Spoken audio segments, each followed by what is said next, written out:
ഈ അടുത്താണ് ഞങ്ങൾ ChatGPT ഒക്കെ യൂസ് ചെയ്ത് തുടങ്ങിയത് സ്ഥലങ്ങൾ കണ്ടുപിടിക്കാനായിട്ട്. അതുവരെ വർക്കിൻ്റെ കാര്യങ്ങൾക്കൊക്കെ ആയിട്ടാണ് ChatGPT യൂസ് ചെയ്തുകൊണ്ടിരുന്നത്. പക്ഷേ ഗൂഗിൾ മാപ്സിൻ്റെ പകരം ഇതിൽ സെർച്ച് ചെയ്യുമ്പോൾ കുറച്ച് നല്ല റിസൾട്ട്സ് കിട്ടും. അങ്ങനെ കണ്ടുപിടിച്ചൊരു സ്ഥലമാണ് ഈ സ്റ്റോക്ക് പോഗസ് മെമ്മോറിയൽ ഗാർഡൻ. ഞങ്ങളുടെ വീടിൻ്റെ അവിടെ നിന്ന് 10 മിനിറ്റേ ഉള്ളൂ. പക്ഷേ ഇതുവരെ ഞങ്ങളുടെ ഒരു സെർച്ചിലും വരാത്തൊരു സ്ഥലമായിരുന്നു. കുറേ സൂര്യപ്രകാശം ഉണ്ടാവും എന്ന് വിചാരിച്ചു വന്നൊരു ദിവസമാണ്. പക്ഷെ ഇവിടെ എത്തിയപ്പോൾ ആകെ കൂടെ കറുത്തിരണ്ട ഒരവസ്ഥ. മഴ പെയ്യുമോയെന്നൊരു പേടിയൊക്കെ ഉണ്ടായിരുന്നു. പക്ഷെ പെയ്തില്ല. പെയ്യില്ല എന്ന് പറഞ്ഞ് നിൽക്കുകയുള്ളൂ. ആ ഒരു ഗാർഡനിൽ ഞങ്ങൾ മാത്രമാണ് ഉണ്ടായിരുന്നത്. ഒരൊറ്റ മനുഷ്യൻ പോലും അവിടെ ഉണ്ടായിരുന്നില്ല.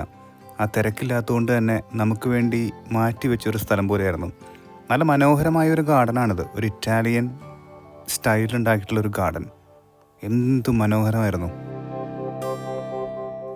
നമ്മളവിടെ ഗ്രാസിൽ നടക്കാൻ പാടില്ല, ഒരുപാട് ഒച്ച ഉണ്ടാക്കാൻ പാടില്ല എന്നൊക്കെ എഴുതി വെച്ചിട്ടുണ്ട്. കാരണം ഇതൊരു മെമ്മോറിയൽ ഗാർഡനാണ്. ആളുകൾ അവരുടെ മരിച്ചുപോയ ആൾക്കാർക്കായിട്ട് ഓരോ ഓർമ്മയ്ക്ക് വേണ്ടി ഓരോ സ്ഥലങ്ങളൊക്കെ ഏറ്റെടുത്ത് അവിടെ പൂക്കളൊക്കെ വെച്ച് ഈ ഫലകങ്ങളൊക്കെ സ്ഥാപിച്ച് അങ്ങനെ മെയിൻറ്റെയിൻ ചെയ്തു പോകുന്ന ഒരു ഗാർഡനാണ്. അപ്പോൾ അതിൻ്റേതായിട്ടുള്ള റെസ്പെക്റ്റ് കൊടുക്കണമല്ലോ.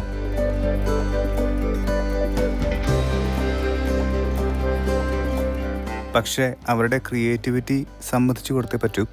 നമ്മളിങ്ങനെ ഈ കല്ലുകളൊക്കെ പാകിയ ഒരു വഴിയിലൂടെ ഇങ്ങനെ നടന്ന് 2 സൈഡിലേക്കും പോകുമ്പോൾ ഓരോ ചെറിയ ചെറിയ ഗാർഡനുകൾ അവരുണ്ടാക്കി വെച്ചിട്ടുണ്ട്. ഇത് അതുപോലത്തെ ഒരു ഗാർഡനാണ്. നല്ല രസമായിട്ട് ലാൻഡ്സ്കേപ്പൊക്കെ ചെയ്തിട്ടുള്ള ഒരു ഗാർഡൻ. ഇതുപോലെ പല ഗാർഡനുകളും ഇതിനകത്തുണ്ട്. എനിക്ക് തോന്നുന്നത് കുറച്ചുകൂടിയും സമ്മറായി കഴിയുമ്പോൾ നല്ല പൂക്കളൊക്കെ വരും. അവിടെ ഇവിടെയൊക്കെ ആയിട്ട് ചെറിയ പൂക്കളൊക്കെ ഉണ്ട്. നല്ല ഭംഗിയാണ് കാണാനായിട്ട്. ഞാൻ കുറേ ഷോട്ടൊക്കെ എടുത്ത് വെച്ചിട്ടുണ്ട്. കുറച്ചുകൂടെ ഞങ്ങളങ്ങ് നടന്നപ്പോൾ ഗാർഡൻ്റെ ഒരവസാന ഭാഗത്തേക്ക് എത്തി. ഇവിടെയാണ് ഒരു ഇറ്റാലിയൻ ഗാർഡൻ്റെ ഭംഗി നമുക്ക് ശരിക്കും കാണാൻ പറ്റുന്നത്. പിള്ളേർ ഇത്രയും ഇത് ആസ്വദിക്കുന്നുള്ളത് ചിന്തിച്ചിട്ട് കൂടി ഉണ്ടായിരുന്നില്ല. എല്ലയും സാമിയും ഇവർ രണ്ടുപേരുമാണ് ഏറ്റവും കൂടുതൽ ഇവിടെ കിടന്ന് ഓടിക്കളിക്കുന്നത്. ഐക്കിക്ക് ആസ് യൂഷ്വൽ ഏറ്റവും ബോറടിക്കുന്നൊരു സ്ഥലമായിട്ടാണ് അവൻ പറയുന്നത്. പക്ഷേ സാമി ശരിക്കും എൻജോയ് ചെയ്തൊരു സ്ഥലമായിരുന്നു. ഈ ഒരു ഗാർഡൻ ലാൻഡ്സ്കേപ്പ് ചെയ്തിട്ടുള്ളത് കാണാൻ അതിമനോഹരമാണ്. ഒരു ഒറ്റകൻ പോലത്തെ ഷേപ്പിൽ ഒരു ഫൗണ്ടൻ ഉണ്ട്. അതിൻ്റെ നടുക്കിൽ ആ ഒരു ഷേപ്പ് തന്നെ പിന്തുടർന്നുകൊണ്ട് പല പല ഘട്ടങ്ങളിലായിട്ട് മരങ്ങളൊക്കെ വെച്ച് പിടിപ്പിച്ച് ചെടികളൊക്കെ വെച്ച് പിടിപ്പിച്ച് അതിൻ്റെ ഇടയിലൂടെ ഇങ്ങനെ വെള്ളം പോകുന്ന ചെറിയ ചാലുകളൊക്കെ ഉണ്ട്. ചുറ്റും പൂക്കൾ നിറഞ്ഞ മരങ്ങളൊക്കെ വെച്ച് പിടിപ്പിച്ച് അയ്യോ എന്താ പറയുക, ആ ഒരു വെള്ളത്തിൻ്റെ ശബ്ദവും ഈ കിളികളുടെ ശബ്ദവും ഈ ഇലകൾ ആടുന്നതിൻ്റെ ശബ്ദവും എല്ലാം കൂടെ വല്ലാത്തൊരു ആംബിയൻസ് ആയിരുന്നു.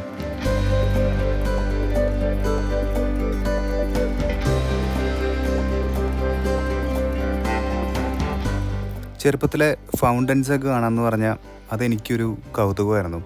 അതെനിക്കിപ്പോഴും മനസ്സിൽ നിൽക്കുന്ന ഒരു കാര്യമാണ്. നമ്മൾ ചെറിയ ചെറിയ പാർക്കിലൊക്കെ പോകുമ്പോൾ ഓരോ ഫൗണ്ടൻ കാണുമ്പോൾ നേരെ പോയി നിന്ന് ആസ്വദിക്കുക എന്നുള്ളത്. പക്ഷേ അത് ഇപ്പോൾ പിള്ളേർ എൻജോയ് എന്നുള്ളത് എനിക്ക് അറിയണ്ടായിരുന്നില്ല. പക്ഷേ എല്ലയും സാമിയൊക്കെ നിന്നത് ആസ്വദിക്കുന്നത് കാണുമ്പോൾ ഒരു സന്തോഷം.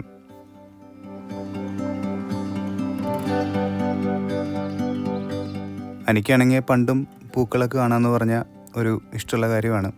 നമ്മളിതിനു മുമ്പ് ഇസബെല്ല പ്ലാന്റേഷനിലേക്ക് പോയിട്ടുണ്ടായിരുന്നു.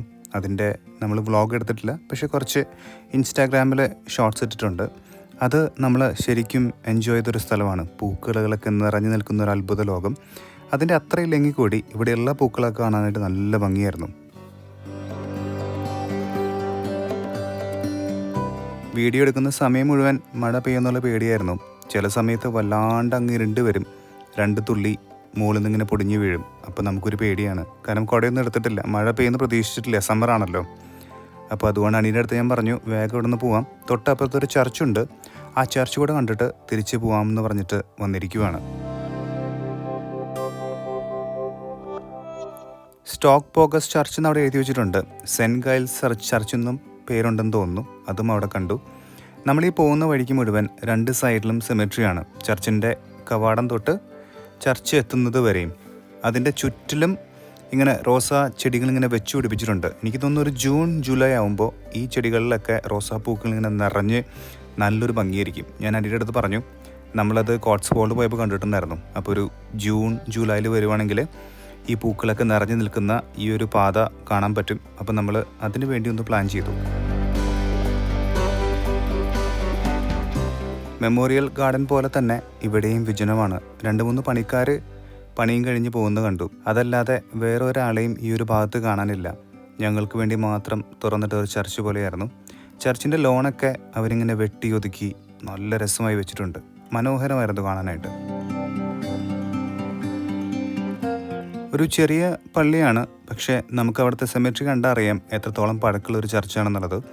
1800-കളിൽ മരിച്ച ആളുകളുടെ ശവകുടീരങ്ങളൊക്കെ അവിടെയുണ്ട്. 2000-ൽ മരിച്ച ആളുകളുടെ ഉണ്ട്.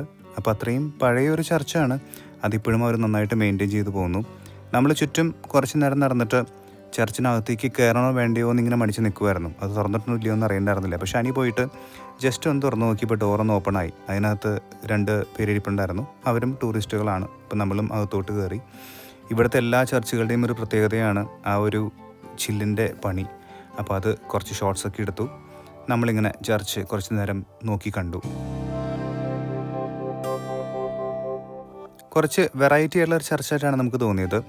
മെയിൻ ക്രിസ്ത്യാനിറ്റിയുടെ പാട്ടൊക്കെ ആണെങ്കിലും അവർ കൂടുതലും നമുക്ക് കണ്ടിടത്തോളം മനസ്സിലായത് പണ്ടത്തെ സോൾജിയേഴ്സിനെയൊക്കെ റെസ്പെക്റ്റ് ചെയ്യുന്ന തരത്തിലുള്ള ഏരിയസൊക്കെ ഉണ്ട്. ഗൂർക്കുകൾക്ക് വേണ്ടിയുള്ള ഒരു സെക്ഷൻ, അവരുടെ ബൈബിൾ പോലത്തെ എന്തോ ഒരു സാധനമൊക്കെ ഇതിനകത്ത് വെച്ചിട്ടുണ്ട്.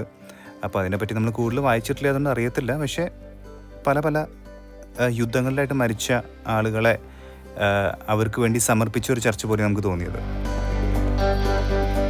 ഐക്കി അവൻ്റെ ബോറടിയെ പറ്റി പറയുന്ന സെക്ഷനാണ് നിങ്ങളീ കാണുന്നത്. അവൻ എത്രയും പെട്ടെന്ന് വീട്ടിൽ പോകണം, അവനിതൊന്നും സഹിക്കുന്നില്ലെന്ന് പറയുന്നത്. എന്തൊരു മനുഷ്യനാണോ എന്തോ. അപ്പോൾ അതിന് ചുറ്റും ഒരു ഗാർഡൻ പോലത്തെ സ്ഥലമുണ്ട്. അത് നേരത്തെ കണ്ട സ്റ്റോക്ക് പോക്കേഴ്സ് മെമ്മോറിയൽ ഗാർഡൻ്റെ എക്സ്റ്റൻഷനാണ്. ഈ ചർച്ചിൽ നിന്നൊരു ഗേറ്റ് ഉണ്ട്. ആ ഗേറ്റ് കടന്ന് പോയി കഴിഞ്ഞാൽ നമുക്ക് ചുറ്റും കുറച്ചുകൂടെ നടക്കാനുള്ളൊരു സ്ഥലമുണ്ട്. അവിടെ നോക്കി കഴിഞ്ഞാൽ നല്ലൊരു ഗോൾഫ് കോഴ്സ് കാണാം. ആ ഗോൾഫ് കോഴ്സിൻ്റെ ക്ലബ്ബും നമുക്ക് കാണാം. അപ്പോൾ നമ്മൾ കുറച്ച് നേരം അതിൻ്റെ ബാക്ക് സൈഡിലെ വ്യൂ ഒക്കെ കണ്ട് ആസ് യൂഷ്വൽ സാമിക്കും എല്ലയ്ക്കും അവിടുത്തെ താറാവുകളും അവരോട് കുറച്ച് നേരം സംസാരിച്ച് സമയമൊക്കെ ചിലവഴിച്ച് നമ്മളവിടെ നിന്നു. ഐക്കിക്കൊഴിച്ച് ബാക്കി എല്ലാവർക്കും അവിടെ കുറച്ചുകൂടെ സമയം സ്പെൻഡ് ചെയ്യണമെന്നായിരുന്നു ആഗ്രഹം. പക്ഷേ മഴ പെയ്യാനുള്ള സാധ്യത കൂടി വന്നു. അതുമാത്രമല്ല, നമുക്ക് തിരിച്ച് വീട്ടിലെത്തിയിട്ട് പിള്ളേർക്ക് കിഡ്സ് ചർച്ച് ഉണ്ട്, അത് മിസ് ചെയ്യാൻ പറ്റില്ല. അപ്പം ഒരു 5-10 മിനിറ്റ് ജസ്റ്റ് ഒന്ന് അവിടെ നിന്ന് വട്ടം കറങ്ങിയിട്ട് നമ്മൾ തിരിച്ച് വീട്ടിലേക്ക് പുറപ്പെട്ടു. അപ്പോൾ അതായിരുന്നു ഈ ഒരു വ്ളോഗ്. ശരിക്കും എൻജോയ് ചെയ്ത മനോഹരമായൊരു സ്ഥലം. അപ്പോൾ എല്ലാവരും സ്റ്റേ ബ്ലെസ്ഡ്.